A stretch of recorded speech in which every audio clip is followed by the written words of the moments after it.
उज़ैर अलैहिस्सलाम अंबियाए किराम की जमात में एक करीम और अजीम नबी थे। अल्लाह ताला ने उन्हें एक बस्ती की तरफ चलने का हुक्म दिया। वहां पहुंचे तो बस्ती वीरान थी, बेआबाद थी। अब ये हैरान हुए कि मुझे यहाँ किस लिए भेजा गया। ऐसे में ख्याल आया अल्लाह ताला इस मुर्दा बस्ती को कैसे जिंदा फरमाएंगे। ये ख्याल ताज्जुब के तौर पर था। अल्लाह ताला सूरतुल बकरा आयत 259 में फरमाते हैं, या उस शख्स की मानंद के जिसका गुजर उस बस्ती पर हुआ जो छत के बल औंधी पड़ी हुई थी। वो कहने लगा कि उसकी मौत के बाद अल्लाह ताला उसे कैसे जिंदा करेगा। तो अल्लाह ताला ने उसे भी मौत दे दी 100 साल के लिए। फिर उसे उठाया, पूछा तुझ पर कितनी मुद्दत गुजरी। कहने लगा एक दिन या दिन का कुछ हिस्सा। अल्लाह ताला ने फरमाया तू 100 साल तक ठहरा रहा। फिर अब तू अपने खाने पीने को देख कि ये बिल्कुल खराब नहीं हुआ, और अपने गधे को भी देख, हम तुझे लोगों के लिए एक निशानी बना रहे हैं। तू देख कि हम हड्डियों को किस तरह जोड़ते हैं, फिर उन पर गोश्त चढ़ाते हैं। जब ये सब जाहिर हो चुका तो कहने लगा मैं जानता हूं अल्लाह ताला हर चीज पर कादिर है। अल्लाह ताला ने नींद की हालत में उज़ैर अलैहिस्सलाम की रूह कब्ज की थी, इसलिए उन्होंने जवाब देते वक्त समझा कि शायद वो सो रहे हैं। उन्हें ये एहसास भी न हुआ कि मैं तो इतना अरसा मुर्दा रहा हूं। जब वो सोए थे तो सुबह का वक्त था। जब दोबारा जिंदगी मिली तो असर के वक्त आंख खुली। इसीलिए अल्लाह ताला के सवाल के जवाब में उन्होंने कहा मैं एक दिन या दिन का कुछ हिस्सा सोया रहा हूंगा। अल्लाह ताला ने फरमाया अपने खाने और गधे को देखो, खाना बहुत जल्द खराब हो जाता है, लेकिन 100 साल गुजरने पर भी खाना बिल्कुल ताजा था, जबकि आपके गधे की हड्डियां बिखरी पड़ी थी। अचानक उनके सामने देखते ही देखते हड्डियां हरकत करने लगी, फिर जुड़ने लगी। गधे का ढांचा तैयार हो गया तो उस पर गोश्त चढ़ने लगा। इस तरह गधा जिंदा हो गया और आवाज देने लगा। ये देखकर उज़ैर अलैहिस्सलाम पुकार उठे, वाकई मेरा परवरदिगार हर चीज पर कादिर है। उनकी इस आरजी मौत के दौरान वो बस्ती आबाद हो चुकी थी। उज़ैर अलैहिस्सलाम ने उनसे पूछा क्या तुम लोग उज़ैर को जानते हो। उन्होंने कहा जी हां, उन्हें फौत हुए 100 साल से जायद अरसा बीत चुका है। तब उज़ैर अलैहिस्सलाम ने उन्हें बताया मैं ही उज़ैर हूं। उन्हें यकीन न आया। वो एक बुढ़िया को ले आए, उसकी उम्र 120 साल थी। उन्होंने उससे उज़ैर अलैहिस्सलाम के बारे में पूछा। उसने उज़ैर अलैहिस्सलाम की 10 निशानियां बयान की। वो सामने खड़े उज़ैर अलैहिस्सलाम को देख रहे थे। तब उन्हें यकीन आया।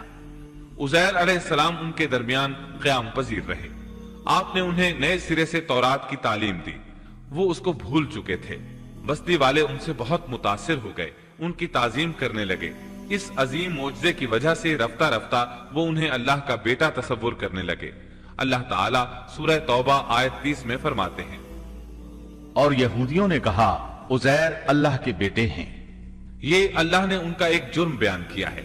ये जुर्म उनमें नस्ल दर नस्ल चलता रहा, यहाँ तक कि इस दौर में भी यहूदी उज़ैर अलैहिस्सलाम को अल्लाह का बेटा मानते हैं। आपका नाम दीवाने मुकद्दस भी रखते हैं और कहते हैं ये मुकद्दस जात की नस्ल से है और माबूद है। यही उनका शिर्क है। अल्लाह उन पर लानत करे। अल्लाह उन्हें इस जुर्म की सजा जरूर देगा।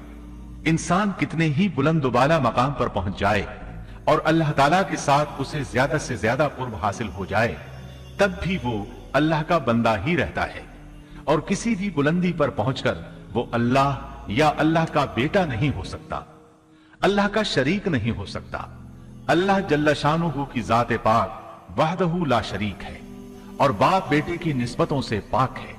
लिहाजा इंसान की सबसे बड़ी गुमराही ये है कि वो जब किसी बरगुजीदा इंसान से ऐसे उमूर सादिर होते देखता है जो अक्ल में नहीं आते, तो रोब या अकीदत की बिना पर पुकार उठता है कि ये हस्ती तो खुद अल्लाह है जो इंसानी शक्ल में आई है, या उसका बेटा है, या अल्लाह ताला की शरीक है।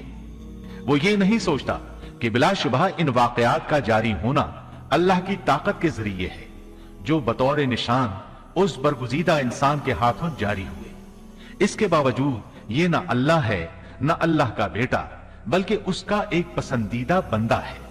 और ये उमूर अल्लाह ताला के खास कवानीन के तहत सिर्फ उसकी ताईद और उसकी सदाकत के लिए जाहिर होते हैं, वरना वो भी अल्लाह ताला के आगे उसी तरह मजबूर है जिस तरह दूसरी मखलूक। कुरान करीम ने सैयदना ईसा अलैहिस्सलाम की हकीकत सूरह आले इमरान की आयत 59 में इस तरह बयान की है, अल्लाह के नजदीक ईसा अलैहिस्सलाम की मिसाल आदम अलैहिस्सलाम की सी है कि अल्लाह ने उन्हें मिट्टी से पैदा किया और हुक्म दिया कि हो जा, और वो हो गए। मतलब ये कि अल्लाह का बेटा अगर किसी को कहा जा सकता तो आदम अलैहिस्सलाम को कहा जाना चाहिए था। लिहाजा किसी नबी के बारे में ये अकीदा रखना कि वो अल्लाह का बेटा है बिल्कुल फजूल और बातिल है। In 300 meters, your destination will be on the right. अल्लाह के नबी हज़रत उज़ैर अलैहिस्सलाम का मुकाम उर्दन के दारुल हुकूमत अमान से जुनूब की तरफ 140 किलोमीटर दूर अल करक नामी कस्बे में एक निस्बतन गैर मारूफ जगह पर वाक़ है, जिसे तलाश करना मुश्किल और वहाँ तक पहुँचना कदरे दुश्वार है। इस मुकाम तक रसाई के लिए कई ऊंचे नीचे तंग और पेचीदा रास्तों से गुजरना पड़ता है।